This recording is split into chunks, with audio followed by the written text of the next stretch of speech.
let's see how to input your students' mock data.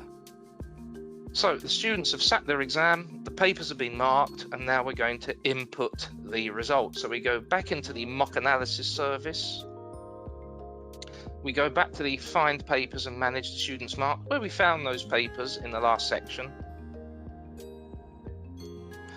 We have to now go again and do what we did earlier, because we got to find the template and the system that matches that past paper that we chose to be our mock, which was November 2019.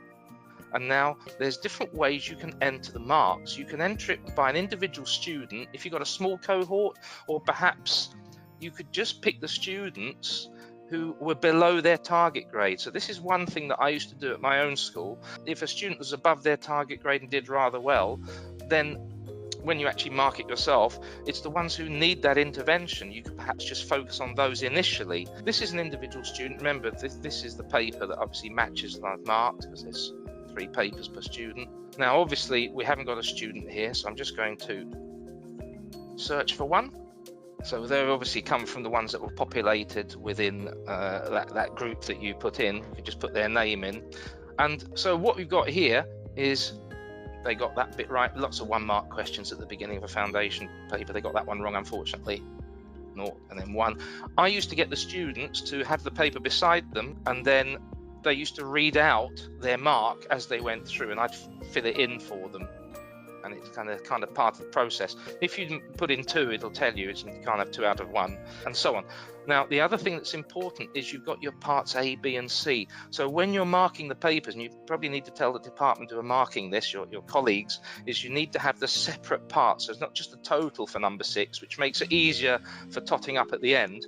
One good tip is to put the marks like that along the top of the paper, so that you can just transfer it and go straight into this. Now, again, this isn't the best way to do it if you had a class of 30, but this is for an individual student, and then you can start putting some instructions or some feedback, and then that will be saved. And then you could retrieve that later on one of the last sections I'm going to be doing, which is the highlight report, and that will all be included in a document with the whole thing together. So that's doing an individual student. So I'm just going to go back. Then you can actually put in the results for a group. Remember those groups we set up? So now you can pick the group that you actually set up and manage mock marks. It's just loading up because it's a big group. And then we can enter it this way. So it'll still be the same as what you just saw. So what you've got here is the individual students within that group, and then you can enter them one at a time. Again, this is not the most time efficient way of doing it, but if you've got a very small cohort, this could be a way you want to do it.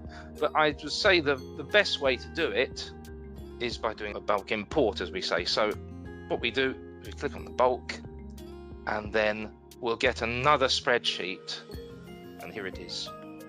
And so now, first name, last name, date of birth, gender, that's exactly the same format as the way you set it when you entered the students and populated. And then we can start putting our 1s and 2s. Obviously, can you see 6A, 6B? So you may already have some sort of a rag sheet or something you've done in your school where you can now import these for the whole class. Again, it will take time, but it's done once, which is better than doing the individual students as you just saw. And then save that very carefully somewhere in a department drive just in case. And then once you've saved it, and then once we've saved our spreadsheet, we then, a bit like when we imported the original names, when we populated the groups, your spreadsheet is saved somewhere, keep the format the same. We then browse and then paste in the spreadsheet or drag it in. Thanks for your attention. I hope you found it useful. See the Pearson ResultsPlus web pages for further advice and user guides.